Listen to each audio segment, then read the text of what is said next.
Hi, here we are again, and today we're making a video about the 5/8 inch quilt binder. So you guys may have seen the other ones we've done in the past about Viking's quilt binder that they previously had. This one is a little beefier, and it will take instead of a 1 3/4 inch strip, you're working with a 3-inch strip that has been pressed in half. And what you end up with is a little wider and a lot beefier. A binding that feels more like a traditional binding, but with a whole lot less work. I am over the moon with this new quilt binder. So let's get into detail. So this is a project that I've been working on for a class that's coming up. And I had to put the binding on. And so this is as much work as I've done with this. And I just think it's fabulous. So if we look closely, you'll see my lovely binding. I did match my thread on the top, but of course I was always trying to make things faster, and I didn't bother to wind a bobbin on the back, so it just has the white that I already had in the machine. But look at that. It's beautiful and perfect and put on in one step. Lovely. So here is my quilt binder. It comes, if you look back at one of our old videos on how to set up the quilt binder that we used to use, you'll find that it sets up the same way. There's a plate that gets attached to the machine with one screw back here, and then these two little screws and washers fit in the slot that comes on the plate. It also has that same C, backwards C shape that fits your quilt into it. And here is my strip. So my strip was 3 inches wide, and I pressed it in half. I angled the cut, as you can see here in the beginning, to draw it through the quilt binder. So on the top here is the raw edge, if you can see that. So the raw edge is up this way. My fold is down on the bottom. So how is this different? Not only is it bigger, and not only are we using a wider strip, but the piece that you see on the back is that fold. Then this angle here flips under the raw edge so that it's encased, and the front and back are bound at the same time. But this is the pressed edge that is here. So anybody who's used this before has had tugs, and maybe your piece of binding got caught up or you're stepping on it. I've had it under my chair, not my best time. So as I wound it through here, I made myself a little roll and stuck it on my little spool peg here. So before I started, I pressed it, but I also starched it. And I feel that that is a leg up for success when you start this. You can see this is not only a batik, but it's well starched, and so it has some body to it. So let's just see how it works. When I set this up, I took a look at where that C was going to fall. So this binder comes with 2 feet. This one has the cutout for the integrated dual feed. I'm working on an Epic 95Q today, but you can use this on all of our modern machines. Your machine, if it doesn't have 2 little holes or a hole in the plate, you can get an additional plate. So if you have like a topaz or one of those, or a sapphire, you might need to get a different plate, but it'll all work out.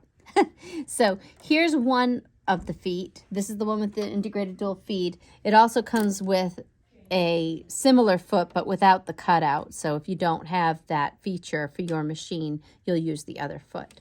But basically it runs the same. I have my machine set to a heavy woven, and it's just gonna go and feed it through.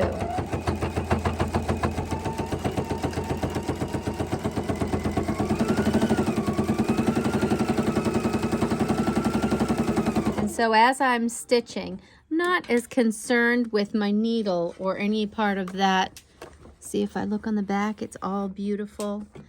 The part that I'm concerned with is making sure that as this is stitching, the edge of my quilt stays tight up in that little cutout, and I'm keeping it all within. There's a little fin on the edge of this foot. I'm keeping everything straight. So as I stitch along,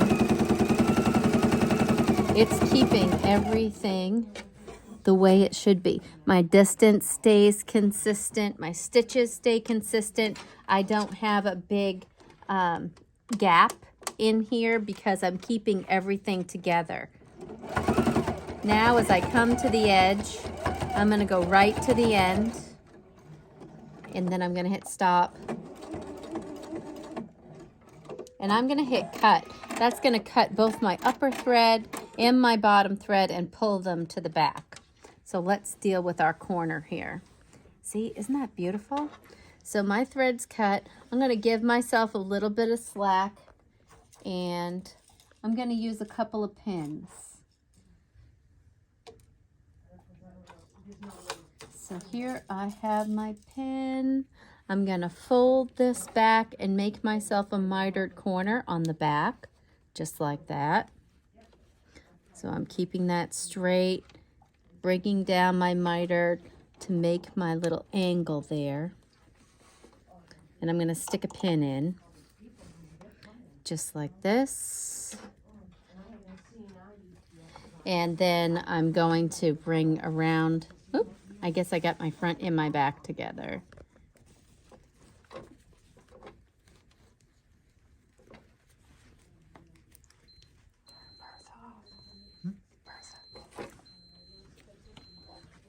And now I'm going to pin my front piece, just like that. Okay, so now I'm going to drag my slack that I gave myself back through the machine. I'm going to just use my finger, put it back in the channel there. I'm going to pull it forward and then back.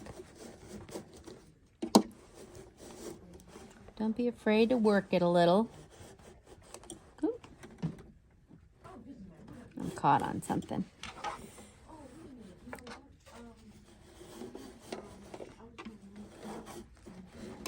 You guys ever have days like this? I'll tell you.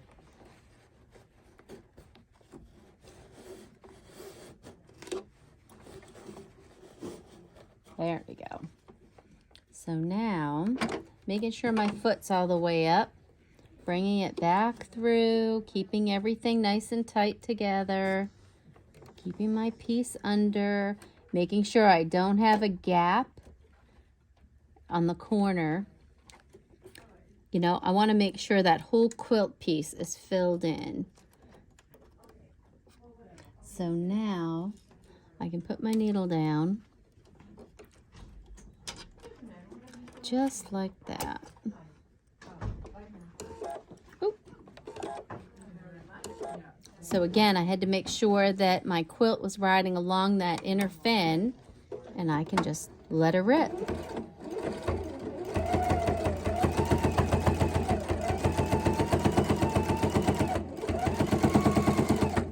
So anytime I stop, I want to take a glance up here. When I've played back and forth, I want to make sure that nothing is stopping with how this feeds through. So let's take a look. So there is my back. Looks great. Still looking good. Gonna go all the way down to the end.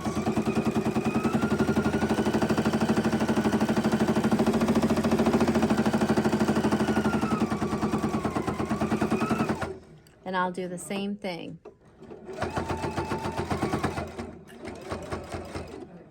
I'll stop, cut my threads. Now I'm going to pull it out again. Look at that. So pretty. So now we're going to do it again. Oh, of course, it's right at a corner. So I'm going to pull that down. I'm going to stick in a pin on the back to keep everything straight. I'm going to stick a pin in on the front. Oops. And that, of course, is where two binding pieces came together. So I have a little complication there. But we always expect things to be difficult, don't we? Amen. So I'm going to go just like that so that my piece is mitered. And don't rush through this part. I mean, I am the biggest offender when it comes to rush.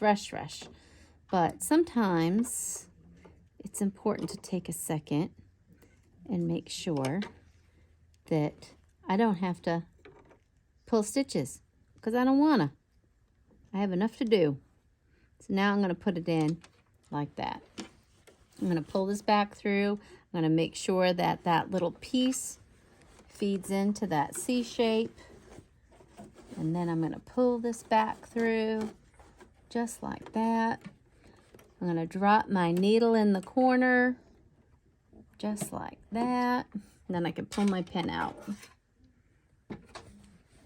Oh. I think I'm going to have to rework that.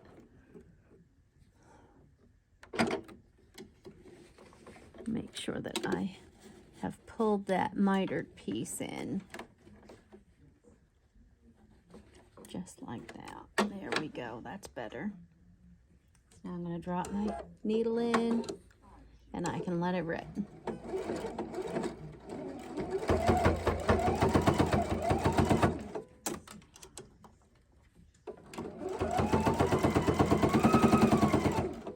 Okay. Not terrible. Looks pretty good. Okay, so now I get to the end.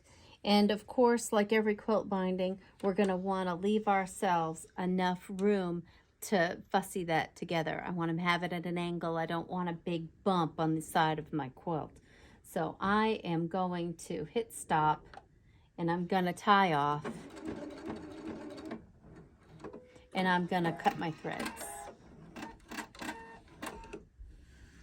So now, when I come down here, I'm going to want to have my overlap for the same distance as my width, lay them together, and miter that piece. So I want those two pieces. I'm going to sew them across, and when it straightens out, I'm just going to give it a little press, stick it back under, and sew it straight.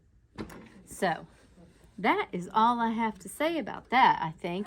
This was really fun. It's something new, you know. I definitely feel as though this is going to make me happy. I'm not going to avoid putting binding on things. I think it came out really nice. The project looks good. I just have to fiddle that end bit, and that's all I have to say about that. Keep stitching.